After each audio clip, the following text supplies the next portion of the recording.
During World War I, aviation developed at a breakneck pace. The fighters of the warring nations featured a wide variety of designs. Monoplanes, biplanes, and even triplanes clashed in fierce dogfights in the skies over Europe. However, after Germany surrendered, triplanes were the first to fade into history. While having 3 wings offered fantastic maneuverability, it created excessive aerodynamic drag. This severely limited the aircraft's top speed. Monoplanes and biplanes, on the other hand, continued to compete for dominance right up until the outbreak of World War II. Each of these configurations had its obvious pros and cons. The monoplane, an aircraft with a single wing, could achieve much higher speeds, but it couldn't match the maneuverability of the nimble biplane. To create a versatile fighter that perfectly combined high speed with excellent handling in a dogfight, aircraft designers came up with a straightforward solution. They developed what became known as the sesquiplane. This was a design where the lower wing had a significantly shorter span than the upper wing. The first attempts to build sesquiplanes date back to World War I. At the time, almost all of them remained mere experimental prototypes. Examples included the German Fokker V1 and V2, or the British Avro 531. Only Italian engineers managed to get their Machi M14 into full production.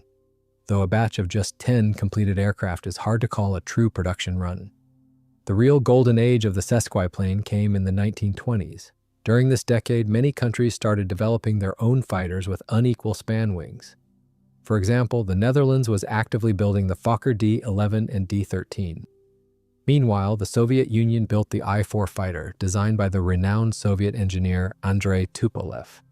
However, France became the undisputed leader in both the sheer volume and variety of sesquiplanes produced. In 1923, the experimental French Henriette H-26 fighter took to the skies. However, the military rejected it due to poor handling and a host of other technical issues. A little later, in 1924, designer François Villiers developed a heavy 2-seat fighter. This aircraft actually won a competition for an aircraft to operate from the aircraft carrier Béarn. His company subsequently tried to introduce several updated 2-seat variants, but all of them, just like the ambitious projects from their rivals at the Bernard Company, remained strictly experimental prototypes and never saw production. The Lévy-Biche company was much more successful. In 1927, 20 of their LB-2 sesquiplanes officially joined the air wing of that very same aircraft carrier, the Béarn. But the most famous and widely produced French aircraft to use this configuration was the NiD-42 fighter and its later variants. This aircraft was designed by talented engineers Gustave Delage and Robert Duhamel. They worked at the firm known since the turn of the century as Nieuport. After the company's founder, Louis Nieuport, passed away in 1921, the enterprise merged with another firm. It was briefly known as Nieuport Astra. Eventually, management settled on the final, now legendary brand name, Nieuport-Delage. The NiD-42 project was developed to meet strict new requirements for the French Air Force's premier fighter. The military wanted an aircraft capable of reaching about 150 miles per hour at an altitude of roughly 16,400 feet. On top of that, the aircraft had to carry a heavy armament of 4 machine guns with a generous capacity of 500 rounds per gun.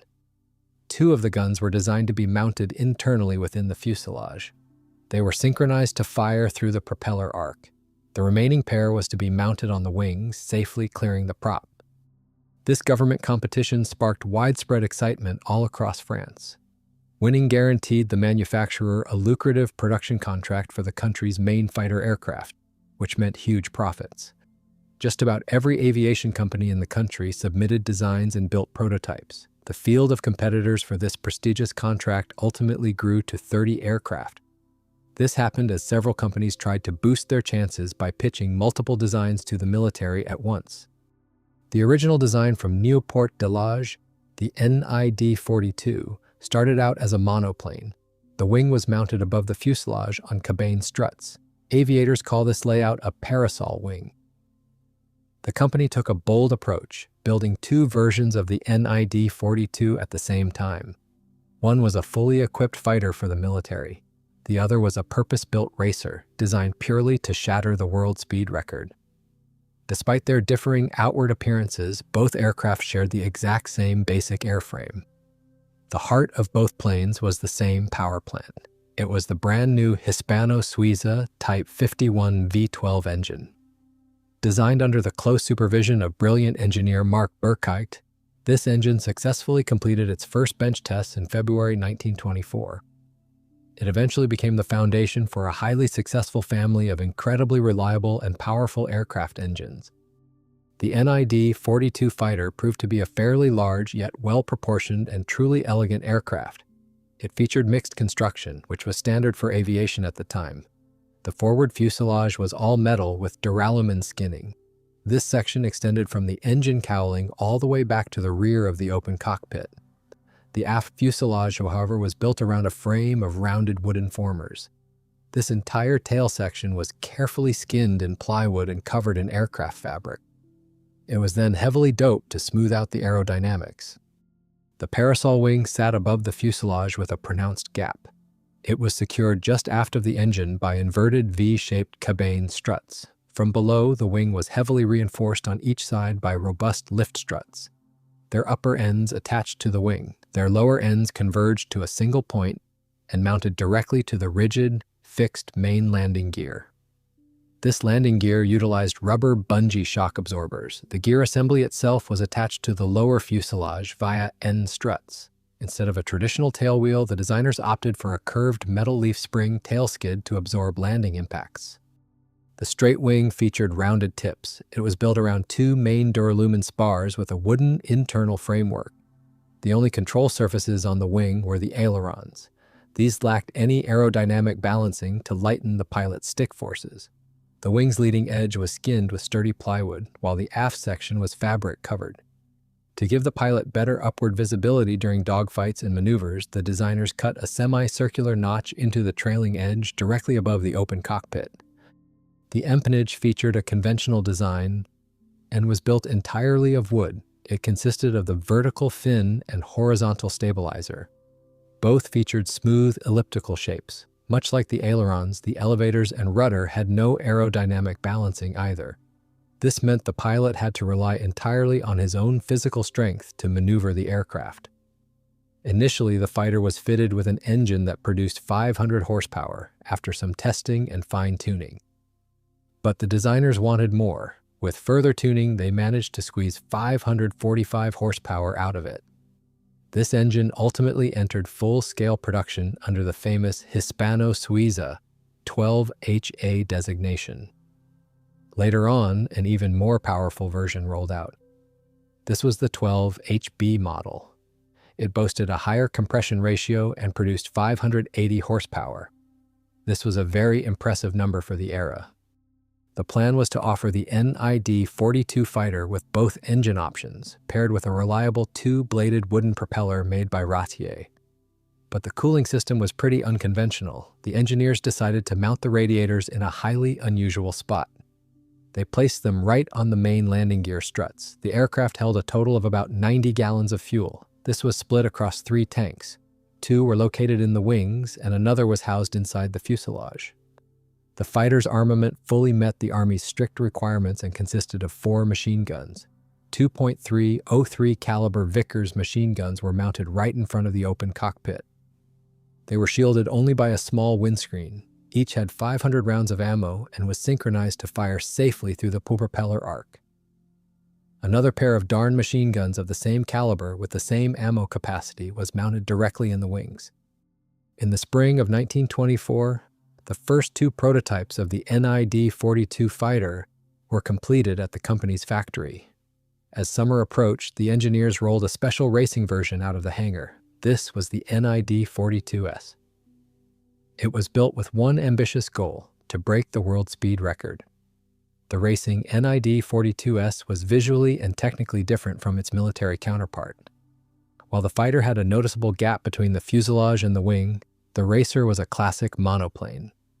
Its wing sat flush against the fuselage with no gaps at all. This significantly improved its aerodynamics. By the end of spring, the first fighter prototype was delivered to the Villacoublay airfield. There, flight testing was handed over to 2 highly experienced aviators.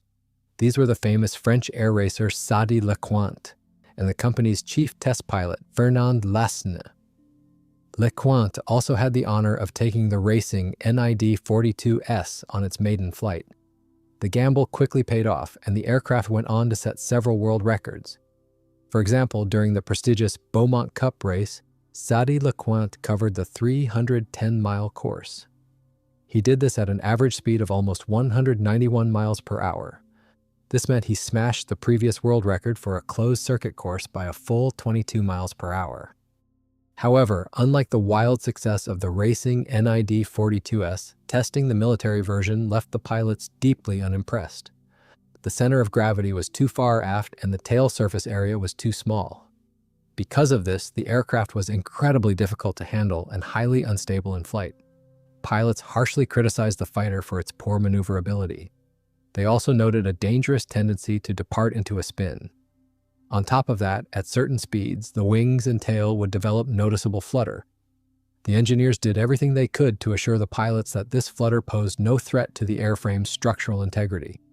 Even so, the experienced test pilots flat out refused to accept this kind of handling from a combat aircraft. To save the project, the company's engineers had no choice but to quickly redesign key parts of the aircraft. Their fix for these problems was to add a small secondary wing underneath the fuselage. This effectively converted the aircraft from a monoplane into a sesquiplane. Thanks to this additional lifting surface, wing loading dropped significantly, which in turn improved the fighter's maneuverability. It also shifted the center of gravity forward and increased the overall rigidity of the wing structure. This finally eliminated those dangerous in-flight vibrations. This new lower wing was made entirely of wood and had an area of just 46 square feet. It was mounted directly under the fuselage, just behind the engine compartment. From there, it was securely connected to the V-shaped wing struts. This unique sesquiplane layout first appeared on the aircraft's second prototype. Interestingly, this airframe was originally designed as a two-seat fighter with a defensive gun position in the rear cockpit. Even before beginning its flight tests in December 1924, this second prototype was actually showcased at the prestigious Paris Air Show. It didn't fly at the event, of course. It simply drew the public's attention as part of the static display. While the exhibition was underway, the French military completely scrapped the idea of a two-seat version of the NiD-42. As a result, by the time it took its first flight, the second prototype had been thoroughly reworked into a classic single-seat fighter. The flight test program for these prototypes at the Villacoublay Air Base wrapped up in early 1925. Unfortunately, the extra wing didn't do much to improve the aircraft's handling characteristics. The fighter was still notoriously difficult to fly, and as expected, the additional wing increased both the overall weight and aerodynamic drag. Compared to the initial version, the modified NiD-42 was heavier on takeoff. It jumped from around 3,850 to nearly 4,000 pounds. Because of this, its top speed at the standard testing altitude of 4,000 meters, or about 13,000 feet, dropped slightly. It fell from 165 down to 159 miles per hour. But these numbers didn't bother chief designer Gustave Delage. He was absolutely confident in his design. The aircraft fully met all the military's key requirements at the time.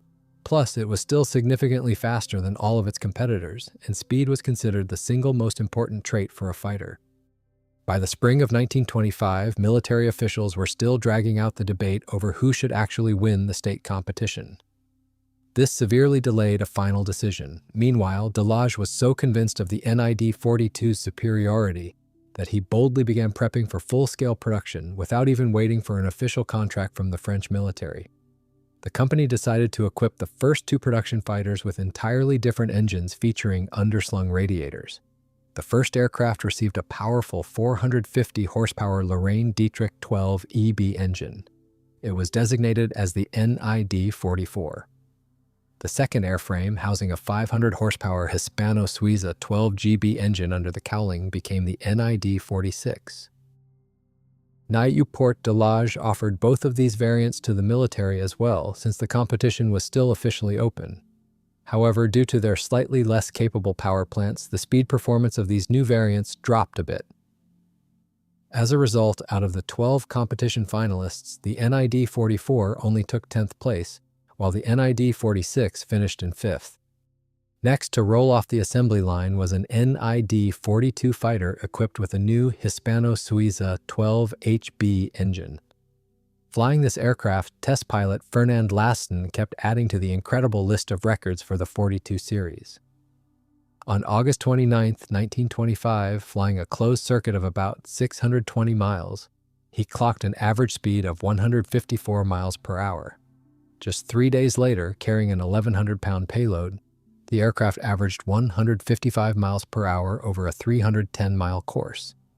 Then, on September 12th, during long-distance flights of 930 and 1,240 miles, his best average speed was 136 miles per hour. That fall, on October 7th, Lassen broke his own records again. Over short distances of 62 and 124 miles, carrying payloads of 550 and 1,100 pounds, he set new speed records. These records were 174 and 173 miles per hour, respectively. Numbers like these were absolutely staggering for the era. Even with all those world records under its belt, French military officials were in no rush to adopt the NiD-42. In September 1925, Nieuport-Delage surprisingly landed a contract to build a final batch of 90 frankly obsolete NiD-29 biplanes. Meanwhile, the fate of the innovative 42 remained completely uncertain. Then finally, in December, the French Air Force officially placed an order for the new NiD-42 sesquiplane. However, due to severe financial troubles in the country, the size of this initial batch was laughable.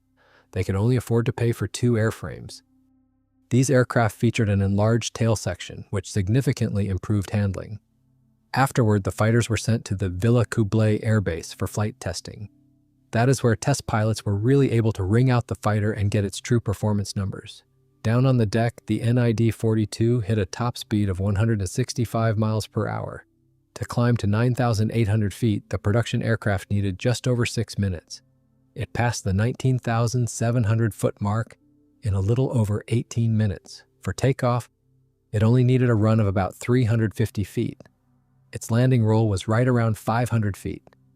Meanwhile, its service ceiling was an impressive 26,250 feet. While the production NiD-42s were undergoing intense testing, military evaluators were busy. They were reviewing the other 12 aircraft that had made it to the finals of the fighter competition. In January 1927, the French Aviation Ministry came to a rather unexpected compromise. They ordered small production batches of 25 fighters from 3 different manufacturers all at once. The lucky winners were the NiD-42, the Gare-du-Lézard 32, and the Weibo 7. Trying to find any sound logic in this decision was nearly impossible. Just to give you an idea, the Weibo 7 was sitting in next to last place. It ranked 11th overall among the finalists. Interestingly, even before this, in early 1926, Nieuport-Delage tried developing a floatplane variant for naval aviation. This was designated the NiD-42H. This naval bird was fitted with a highly unusual set of asymmetrical floats. They were designed by an engineer named Bonnemaison. However, this groundbreaking idea turned out to be a total bust in practice. When trying to gain speed on the water, the NiD-42H could never get on the step and break free from the surface. Following this setback, the designers decided not to waste time troubleshooting the flaws.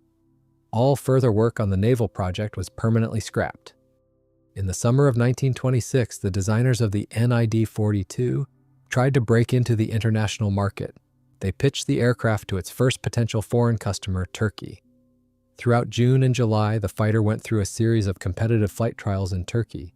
This gave local military pilots a chance to evaluate its capabilities firsthand. At the time, Turkey was in desperate need of modern combat aircraft to overhaul its air force.